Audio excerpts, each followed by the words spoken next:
I've made it no secret that I just thought it was in poor taste for you to continue with the pre-Grammy party when Whitney's body was still upstairs in the hotel room. Remember, Whitney passed away the same day as your annual party. Why did you go on and have the party? Just asking. Obviously, everyone, including their grandmas, have never understood why Davis continued with his pre-Grammy party, even after Whitney Houston was announced dead at the same party, especially not Wendy Williams. But we dedicated the evening. Whitney would have wanted this party to go on any more than the Grammy. Well, guess what? Word on the street is that Miss Wendy Williams is allegedly bringing up this story, and even suggesting that it was some sort of ritual. Ahem. And it's not just about Whitney, by the way, because insiders are claiming that she's got tea on more shocking Davis files that will blow everyone's mind. Honey, is this what is really going to bring her back? I don't know, but what I can say is, how you doing? Okay guys, we know that when we talk about the ultimate record executives who shaped pop culture with an iron fist, Davis sits right at the top of the pyramid, and this is the kind of person that was always on Wendy's radar. Well, when he was alive, nobody, including Wendy, could dare expose Davis because of all the power and influence he had. But now that he's gone, Wendy is allegedly done sitting on the messy details, and one thing she's allegedly gearing to talk about is how may have been responsible for the death of countless artists and the sabotage of many others. Like number 1, Rob Pilatus. All along, Davis knew, Mr. Davis knew.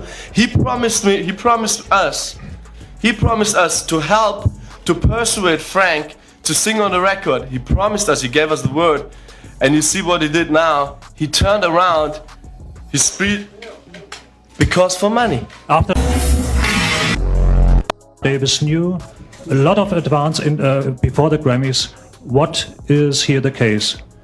If it's needed, maybe one day we can also prove that even earlier, the record company, not only here in America, that all record company executives all over the world knew about what kind of game was here played. See, Rob Pilatus was the first person to speak out about, but no one wanted to listen to him because the media and fans thought Rob was the one lying. Yet he was 100% right about the industry corruption and how they control artists. Eventually, whatever he was saying back in the day about ended up being true, because a lot of people who also passed through hands went through the same thing, like Luther Vandross. Baby. While Luther was literally healing all of us with his music, he was being forced to do things he didn't want to by the elites. And one person who came up a lot with this regard is the person who worked with Luther the most, and I'm talking about Mr. Davis. There have been reports that just like many other legends, he was being overworked and threatened every time he tried to fight for his rights. But allegedly, when it comes to Luther, it wasn't just about the music. I have seen reports claiming that Davis was also forcing him to be intimate with him, and this is allegedly one of the things Wendy has been saying behind the scenes. Allegedly, Wendy also has tea about how Luther tried to warn Whitney about the industry, because she was someone he truly cared about, and their connection was deeper than anyone could have imagined. Wrote a note to me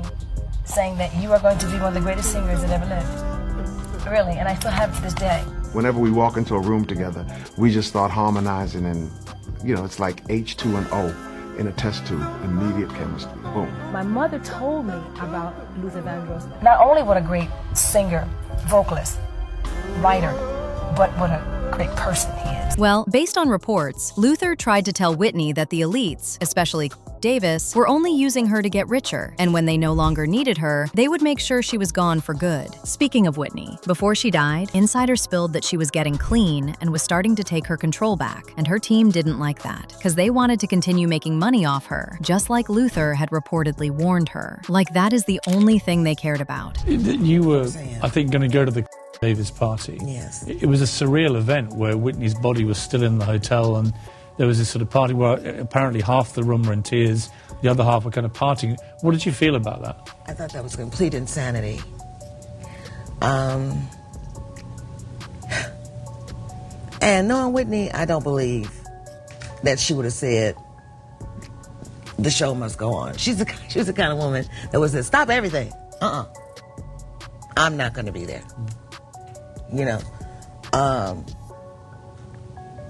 I don't know what could motivate a person to have a party in a building where the person whose life he had influenced so enormously and whose life had been affected by her. So they were like,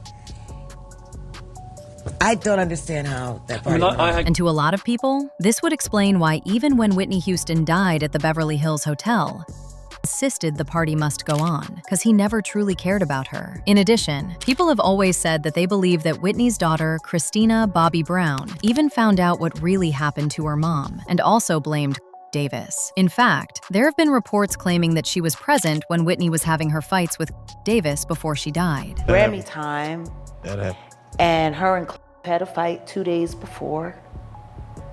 And from what I was told, Christina was present for some of that. Also, by the time Whitney was handing Brandy that note when she was soaking wet, insiders have said that she knew something was going to happen to her. And the fact that Brandy refuses to say what was in the note to date only adds to the speculation that it was a warning. Most likely about... Anyway, moving on. The other person Wendy is allegedly talking about is TLC, another group that never stood a chance with Davis. About 10 million albums, and how can we be broke? It's kind of... I can't go into everything right now, but trust me, you can sell 10 million albums and be broke if you have greedy people behind you. The thing is, despite their remarkable success throughout the 1990s, securing an impressive 9 top 10 hits on the Billboard Hot 100, TLC were being paid peanuts, and they were even pretty open about how Davis earned about $75 million from them and gave them $150,000 to split up. And this was in addition to him constantly sabotaging them. I mean, producer and songwriter Soul Shock literally talked about how L.A. Reid wanted Heartbreak Hotel for TLC, like Lisa Left Eye Lopez said in Sister to Sister magazine in 1999, but Davis used his power to forcefully take it from them and give it to Whitney Houston. You know, L.A. didn't talk to me for like a year and a half. And then next time it happens, it's Heartbreak Hotel that he wants for TLC and Clive wants for Whitney, and Clive wins again. So me and LA, yeah, we're very good friends today. Well, Lisa Left Eye had become increasingly vocal about the music industry and its control over artists, and she had clashed with speaking out about contracts, money issues, and creative control. There were even reports that she was working on a tell-all book or documentary that would expose the dark side of the entertainment world, but she ended up dying so mysteriously, like many other people who tried to expose and confront people like... There's also Phyllis Hyman, who Wendy Williams is allegedly also highlighting. Phyllis Hyman was a musical genius. She had a tremendous presence. She was a total creative package. They kind of struggled with how to market her. Pop radio didn't know who Phyllis Hyman was. She never was a big seller. That had to be demoralizing. She was going through a lot of these different mood swings. She would say things like, I have demons. Her work started to become her enemy. She had come to the end of her rope. She felt that it was her life and she could do with it as she pleased. There was only one Phyllis Hyman, and after her, there'd never be another one. Okay, when Davis signed Phyllis, many thought she was destined to soar, but reportedly had a very specific vision for her. He wanted crossover success, radio hits, and platinum plaques based on what he thought would be successful. But Phyllis, on the other hand, had her own ideas. She knew who she was. She knew the kind of music she wanted to make, and she wasn't about to let anyone put her in a box. Because of this, she was sidelined and eventually sabotaged by... I mean, just listen to what Phyllis said about and how he literally worked to end her career after they clashed over creative differences. Davis taught me to never be afraid because I was so terrorized by him. Whether he meant to do it or not, I'll never know. But he sure taught me that if you try to terrorize me again, well, we can't say that on public radio. What I may do to someone who tries to hurt me again in this business, I'm not having it. I should be respected as I respect, and I will not have someone try to ruin my spirit and ruin my career. If Davis, if his plan was to destroy my career, it didn't work. So as time went by, the relationship between Phyllis only got worse, and she resisted his advice and guidance, because while Phyllis had spent years perfecting her craft, saw her as someone he could mold into the next big thing. And because she couldn't get in line, she also ended up dead. Now, this next one kinda shocked me, but Davis has been accused of having a hand in Angie Stone's death. For those who recall, right before she tragically passed, Angie basically called out Universal Music, who had been stealing from her for decades. And she said that she was doing whatever was necessary to ensure they paid her for her life's work, for her children, and for her grandchildren. She alleged that proper registration procedures for her songs had been neglected, and she claimed there were several class action suits over her songs that were never properly registered by the companies she signed them over to. In addition, she also said that she had a diesel team looking into what she believes she's owed, and she warned future artists about the twists and turns of the industry. One way or the other, Universal Music, you're gonna have to give up my coins. And so what I'm doing now is whatever is necessary to make sure they pay me for the legacy of my life, for my children and my grandchildren. They're gonna have to give me my money. I mean, when you sit back and think Bruno Mars, Dr. Dre, when you think about all these people that have sampled music, if they're filthy rich on it, what's our problem? Or my problem? Oh yeah.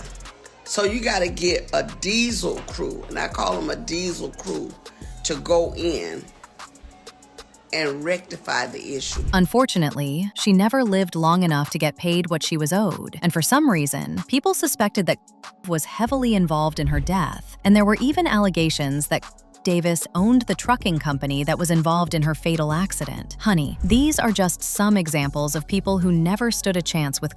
Remember, there's also Kelly Clarkson, who tried to warn us about Davis all the way back in 2013, when she publicly called him out for being a troll and lying in his memoir. Allegedly, Wendy has got the tea on this as well, and also on Diddy, who supposedly took the fall for Davis. But guess what? Allegedly, Wendy is also reportedly gearing up to expose how the allegations surrounding Davis extend far beyond standard contract disputes, drawing dark parallels to the systemic vices like illegal transportation networks and alleged elite rituals typically associated with figures like Jeffrey Epstein. Insiders are saying that she also plans to go into how he operated within an untouchable web of high-profile power players, including longtime industry friends like Oprah Winfrey, who allegedly helped maintain a protective media shield, control public narratives, and suppress disturbing secrets for decades. What I know is that if it's coming from Wendy, it's gonna be good. Like, real good. Because she doesn't joke about receipts. But as we wait for her alleged POV, let me know what you think should definitely be exposed about